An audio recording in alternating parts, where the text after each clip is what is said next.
هنگام مرگ نگران نباش، نگران جسم فرسوده‌ات مباش.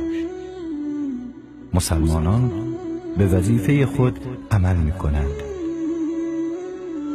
لباسهایت را بیرون می‌آورند، تو را غسل می‌دهند، کفنت کرده از خانه‌ات به منزل جدیدت یعنی قبر می‌برند.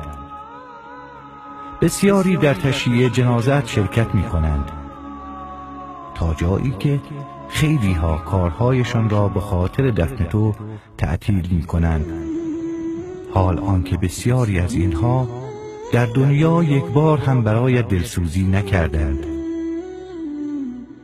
وسایل شخصیت را از قبیل کلیدها، کتابها، کیف، کفشها و لباسهایت را دور می‌ریزند.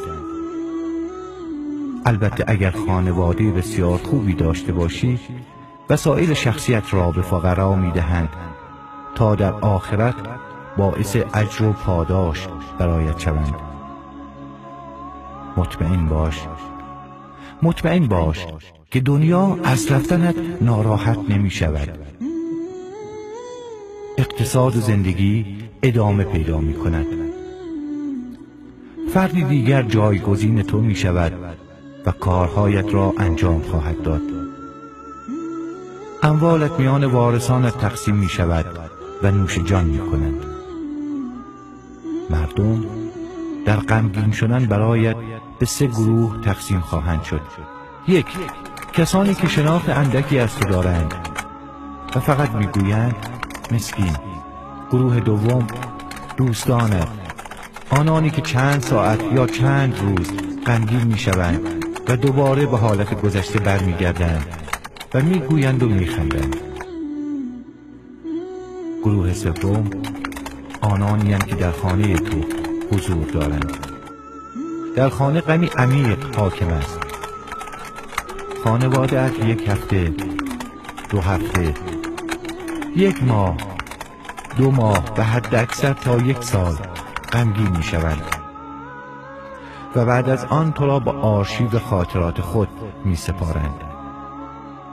و این گونه آری داستان زندگیت در میان مردم به پایان می رسد و زندگیت با یک حقیقت که همان آخرت باشد آغاز می گردد.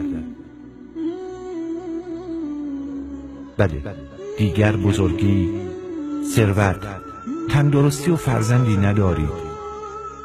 از همسر، خانه ها و قصرهایتان جدا خواهید شد و زندگی حقیقی شما آغاز گردید. پرسش این است که برای قبر و آخرت خیش چه تدارک دیده اید؟ این حقیقتی است که نیاز به تأمل دارد. پس تلاش نمایید تا فرائض را انجام دهید، بر نوافل پایبند باشید، صدقه پنهانی بدهید، یک عمل صالح پنهانی داشته باشید و نماز شب بخوانید. چه بسا نجات پیدا کنید. این پیام را به دیگران هم برسانید. اثر آن را ان شاء الله در روز قیامت مشاهده می نمایید.